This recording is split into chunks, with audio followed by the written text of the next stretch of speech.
Jana niliona viongozi wengine wakiongea maneno mingi kule Machakos. Niliona viongozi wengine ni wale wenye tulifanya impeachment yao. Hata ukiangalia macho imefura juu ya uchungu. You know, mtu ukidunga sindano hivi anaweza pasuka, ni kama uchungu. Kwa sababu wakati yako iliisha ukafukuzwa. Sisi tunataka kuambia wale watu wa mauchungu ambao wameshikana na watu yote ya machungu. Hata ukiangalia ni wale watu ambao wote wamepoteza kazi. Yule former deputy president alikuwa impeached, hawezi simama. Yule mwingine mwenye alikuwa anaongea alifutwa na rais juzi. Huyu mwingine alikuwa analeta mbolea ya fake. Akiwa Minister of Agriculture. Niliona jana wakiwa hapo wakiongea matop. Niliona kwanza wakimimic the deputy president of the Republic of Kenya, Professor Kithure Kindiki.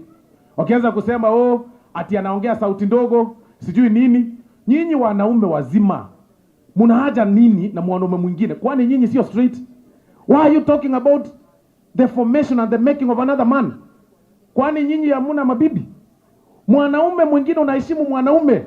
Huwezi anza kumimic deputy president of the Republic of Kenya. Yeye ni mwanaume, nyinyi ni wanaume, nyinyi mnaenda huko kumimic yeye. Ni kama nyinyi mko katika ile kikundi cha LGBTQ.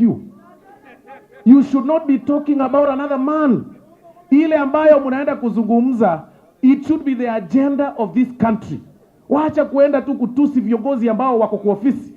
Na nyinyi mnajua mkipewa nafasi hamwezi. Ati unakuja kutuambia hapa wewe ati unashinda ukisema wewe movement yako inaitwa one term. Na wewe mwenyewe watu ukimaliza the entire term ulifanya half term. Wewe mtu ya half term unaongea juu ya one term.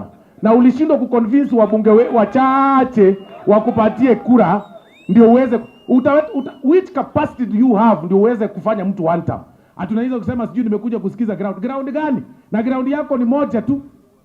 Ukiamka asubuhi wa Munyoro, ukiwa lunch time wa Munyoro, ukiwa jioni wa Munyoro. Haujui kwingine. Wewe ni mtu bure bwana, hakuna mtu natishia.